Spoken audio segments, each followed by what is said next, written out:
Hello, BookTube. It's Saturday afternoon here in the UK, and it's been a bit of a sunny day, so it's been a bit warmer than usual. But I thought I'd finally get around to the promised book to film video for Treasure of the Sierra Madre. The book by Traven, originally published in Germany and in German, 1927. And published in English, translated in English in 1935. And the John Huston directed film from 1948, a Warner Brothers film, starring Humphrey Bogart, John Huston's father, Walter Huston, um, Tim Holt, um, and several other interesting characters and actors. Shot the outdoor scenes, a lot of them on location in Mexico, but yeah, it's something that it's a film that I don't know, I must have saw this about 40 some years ago and loved the film, and I've always wanted to read the book, so I have. Um, and the book, as I say, it was written by Traven, who's a mysterious character. They don't really know who he is or who he was. He kept sort of behind the scenes. He might have, he had many aliases, and that might have been an alias of his as well. Um, but it's set in the 1920s Mexico. It's sort of an adventure novel, and it starts out with character Dobbs, who's down and out in a port sort of town slash city um, called Tampico. It was a oil boom, American sort of oil boom town, and during this time, um, there was like huge amounts of Americans, industrialists going and entrepreneurs going outside of the country and into Mexico and making fortunes with cheap labor and exploitation of labor. And that's a big thing through the book here. It's sort of the idea of capitalism and the exploitation of locals and exploitation of people and using people for their gains, like weaker people. But we got Dobbs, who's down and out. He's sort of on Skid Row. There, he isn't doing too well, and he's basically begging for his meals. And he meets another guy, just called Curtin, who they sort of wind up a bit together for a while looking for work. And they do find a job on setting up a rig, an oil rig, sort of in the interior or down river. I don't think it's fully explained where it is, but they go and work for whatever length of time. And then they sort of come back and they hadn't been paid yet, and the guy who was organizing all this says, "Oh yeah, well I don't know where the guy is with the money. We'll come back to you and all this stuff." And they sort of get shafted by this guy, but they do get the money um, eventually, a little bit of it. But they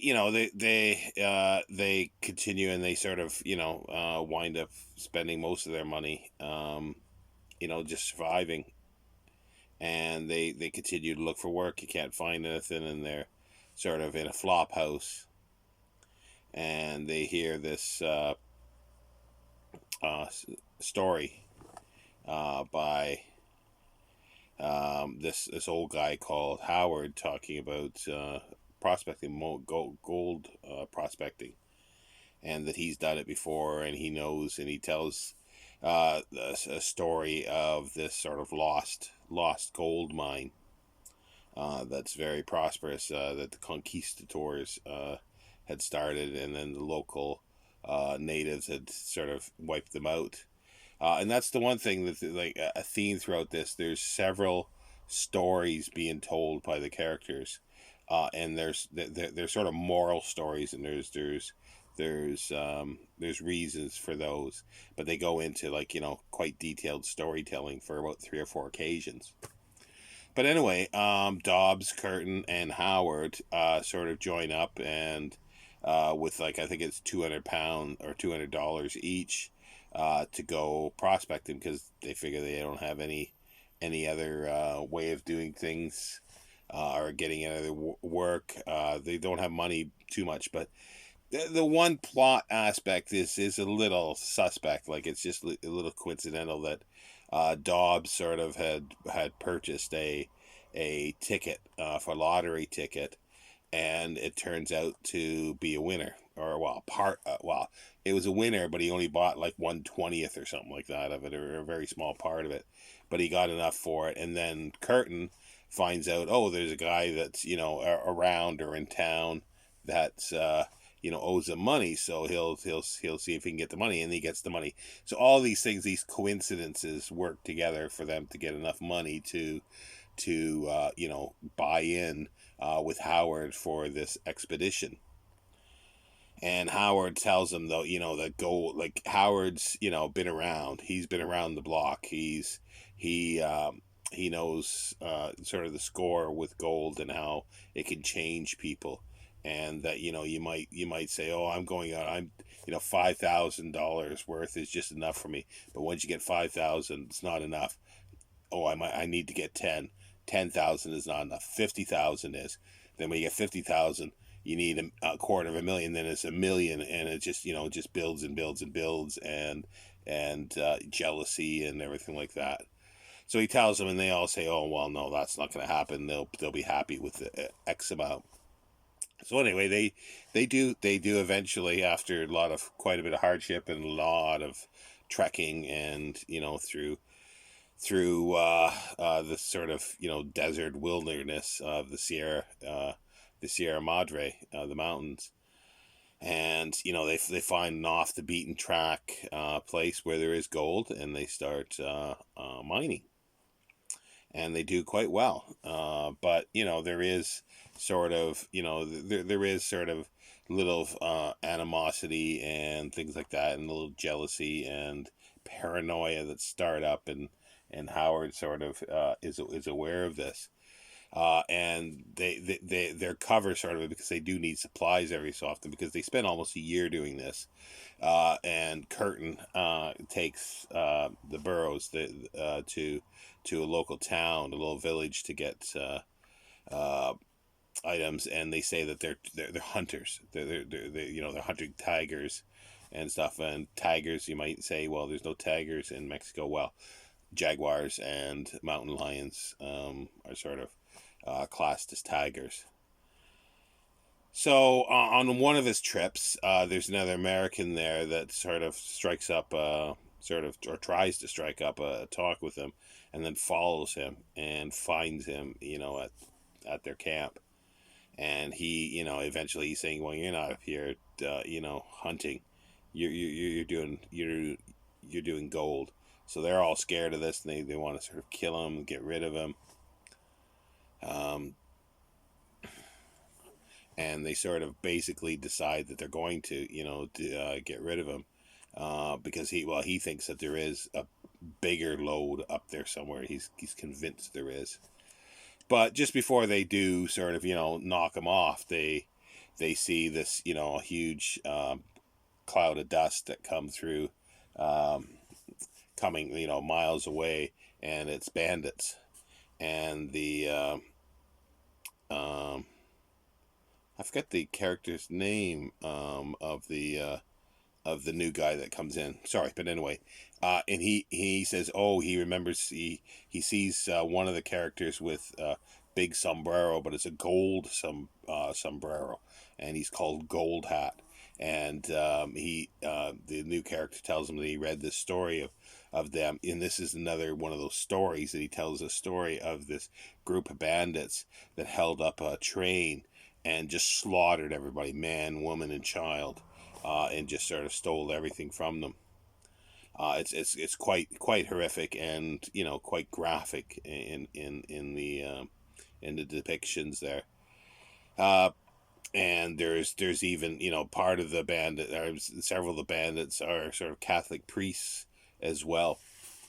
So, uh, but they're coming, and they sort of come right up into the camp with them. And there's a few things that I like to read that are very very good. And it's, well, one of the things is it goes into the film, and then it sort of comes into a cultural sort of reference that most people know. Um, uh, and Curtin shouts back to one of them. He says, "All right." It says, "If you are the police," because they're saying that, oh, they're federales, they're the police. And he goes, "If you are the police, where are your badges? Let's see them." Badges? To goddamn hell with badges. We have no badges. In fact, we don't need badges. I don't have to show you any stinking badges, you goddamn Calbron and Ching. And then he goes into some Spanish there that I can't read properly. But it's like, badges. We don't need no stinking badges. Is the big, and it's from the film, and then it's taken up again in Blazing Saddles, which made it popular later. Mel Brooks's film. But also too, it's there's another scene where Howard is talking, because they're all talking about, well, they'll just kill these bandits and stuff, and like Howard always, he can't blame somebody for doing something that's of their nature. And like he's saying, like people become greedy with the gold, and it'll happen. It's human nature, and you can't really sort of almost blame the person, because it will happen. And he's talking about the uh, the bandits here now, and he goes, and Howard says, this race has lived for 400 years under the conditions in which it never paid to trust anyone, it never paid to build a good house, it never paid to take your little money to a savings bank or invest it in some decent enterprise. You can't expect them to treat you in any other way, considering how they have been treated by the church, by the Spanish authorities, and by their own authorities for 400 years. If you offer them your gold and your guns, they will take them and promise to let you go, but they won't let you go. They'll torture you just the same, to find out if there isn't more than you offered them. Then they kill you just the same, because you might give them away. They have never known what justice is, so you can't expect them to know it now. Nobody has ever shown them loyalty, so how could they show it to you? None has ever kept any promise to them, so they can't keep any promise they may have made to you. They all say an Ave Maria before killing you, and they will cross you and themselves before and after slaying you in the most cruel way. We wouldn't be any different from them if we had to live for 400 years under all sorts of tyrannies, superstitions, despotisms, corruptions, and perverted religions. Quite heavy duty for this. Um, and then anyway, then the real federales do come, and and they sort of ride off, trying to escape them. But then they sort of Curtin, Dobbs, Curtin, and Howard sort of figure that its time is up. The gold is dwindling down, or the amount that they're excavating or mining. And there's this new guy that's come along, but he wants to sort of find the big load, and he's saying, well, he wants some help, but they just say, well, no, we're just going to go. They decide not, because he helped them sort of defend themselves against the bandits. Uh, but anyway, they go off, and they leave the new guy up there, and they load up all their stuff. They give him whatever else, food and stuff like this, and they ride off to go back to the city, or well, to Durango, I think it is. Um, and on the way, though, they get sort of waylaid by some natives that a boy has sort of fell in the river and is not moving, but he's not dead. So they want Howard to go help him, and they only want Howard to go. So they, he goes, he saves the child, and then comes back, and then they're on their way again. But then the sort of almost all, the whole village has rode out to bring him back because they want to thank him for this, and they won't take no for an answer. And so they have to, they almost kidnap Howard to go back to the village and treat him well. They want to sort of celebrate him for saving the child. And he sort of, he's a medicine man, a doctor. And so, but they don't want Curtin or Dobbs. So he tells Curtin and Dobbs, take my share, and I'll meet you in Durango in whatever length of time. So they do that, and it's a hardship for them because there's more donkeys than they can actually, or burros that they can actually control.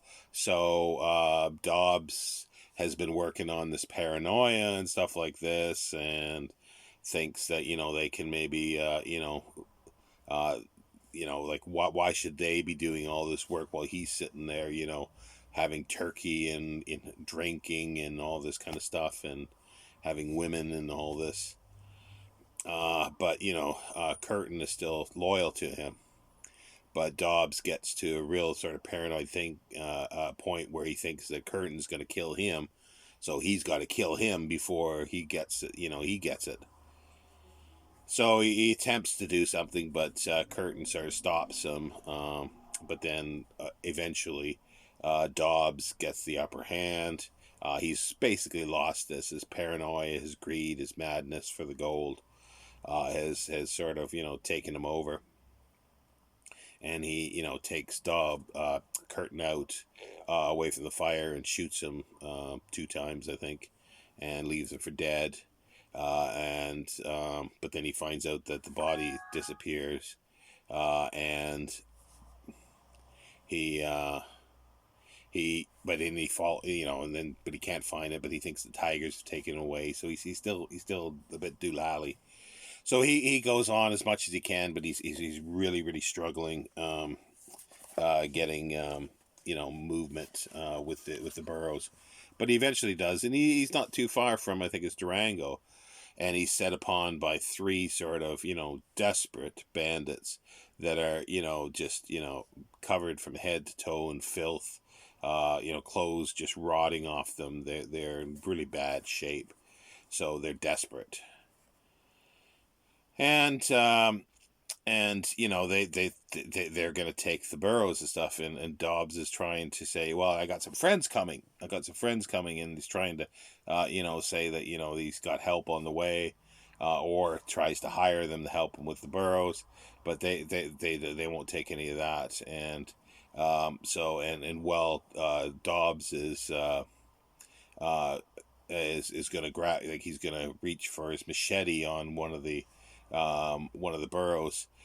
He's sort of overpowered, and the leader of the 3 grabs the machete and lops his head off and takes the burrows. And they sort of find the gold dust and everything, but they don't really know what it is. They don't think it's actually gold. One of them had worked for sort of prospector before, and it was like one of the idea was that the sand was sort of stuff for them to test when they get into things, so it's worthless. So they just sort of empty it all out. But then they sort of, they settle on the reason for that is that, oh, he puts all this stuff in there, so when they sell the hides that is all wrapped up in these the furs, that it would be heavier because it would be sold by weight, and they were gonna cheat locals and stuff. So they in themselves they're justifying, well, they saved somebody else from being ripped off by killing Dobbs and doing this. So they eventually go to a town where the burrows were bought, and they're recognized, and the federales come in, and they grab him and kill him. In the meantime, Curtin wasn't killed.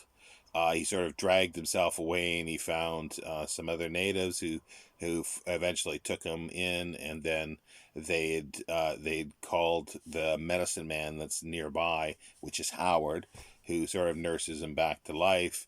So they're going after Dobbs, eventually, but they find that the burrows were taking, and Dobbs was killed. And they're showing where the grave is, because he's buried along the road to, or just off the road to Durango. And then they're still chasing the bandits, and they find where the bandits were, but they're as they sort of ride into town pretty well, the bandits are basically being shot by the federales. So and then they find out that there's a story that they had found the gold dust and that, and it's in this ruins. So they go and find these ruins, and they find the bags that are all empty and ripped open, and the gold's gone. So they sort of part ways.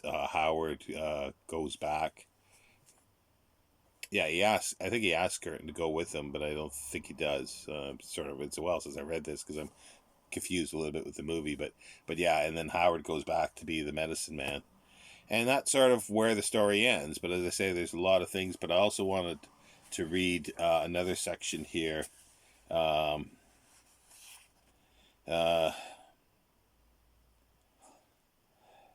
It's like when Dobbs is killed, it's it's like it's no glorification of violence in any way. It's still before, just making sure I don't have too much. Yeah, it's just as Dobbs is grabbing for the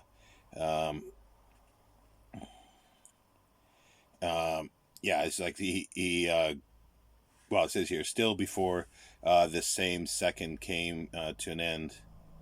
Dobbs' mind worked intensely to think of another means of defense. His glance fell upon the machete tied to the saddle of the nearest burro. This weapon-like tool was for use for cutting a new trail when the fallen trees blocked the way, or the underbrush had grown too dense for the burros to pass. He grasped the haft of the machete, but before he could pull it out of its sheath, the stone one of the thieves had taken up crashed against his forehead. He fell. Before he could rise to his feet, Miguel, who had noted Dobbs' move towards the machete, jumped close up with the sure grip of an expert. He had the machete out in an instant. Tiger-like, he sprang at the fallen Dobbs, and with a short, powerful stroke, he cut off Dobbs' head. A mighty gush of blood rushed forth from the body. More startled than frightened, the three men looked at the body, which was still quivering. The head lay only an inch from the neck. The eyelids blinked 2 or 3 times rapidly, and then became fixed, but only partly closed. Several times the hands spread wide open and then clamped into fists, finally closing more gently as life fled away and the nerves stiffened.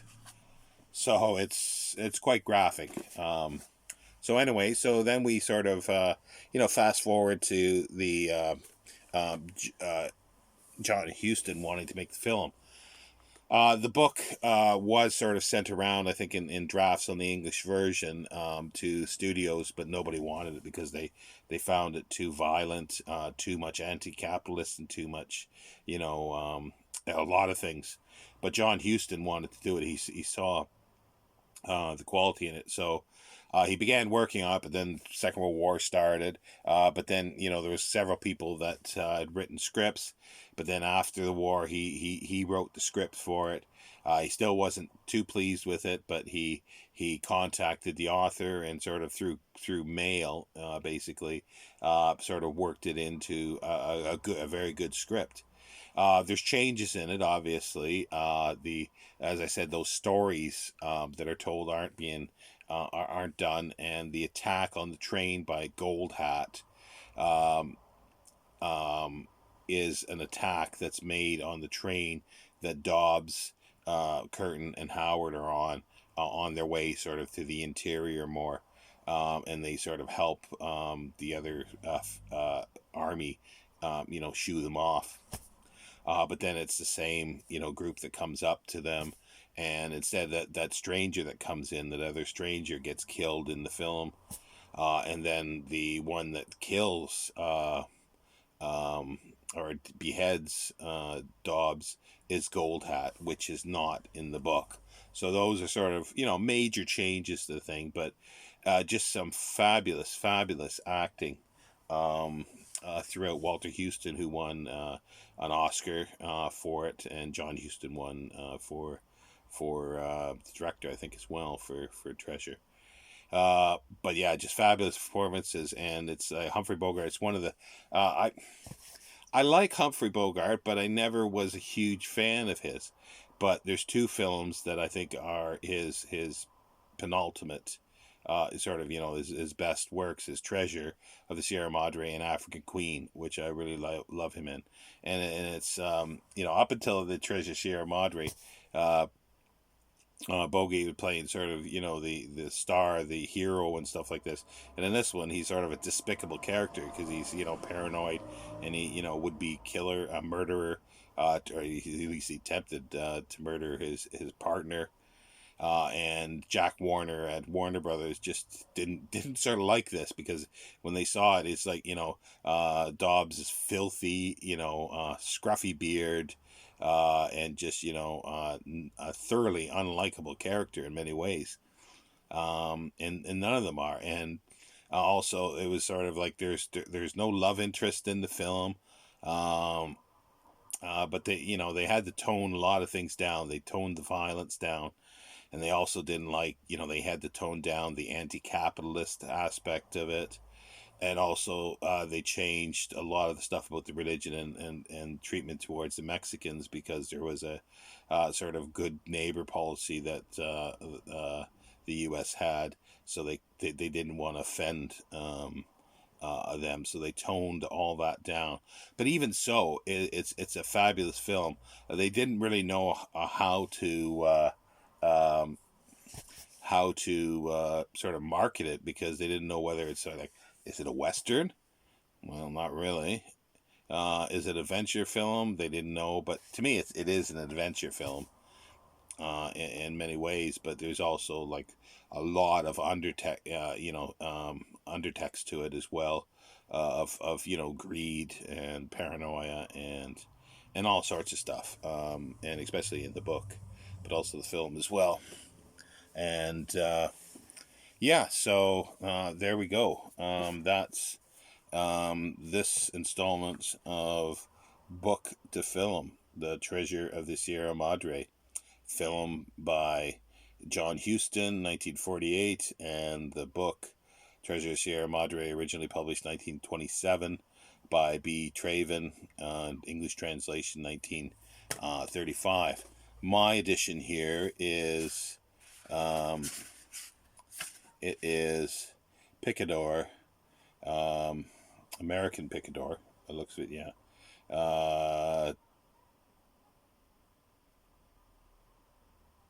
Sorry, I'm trying to see it because it was renewed in 1963.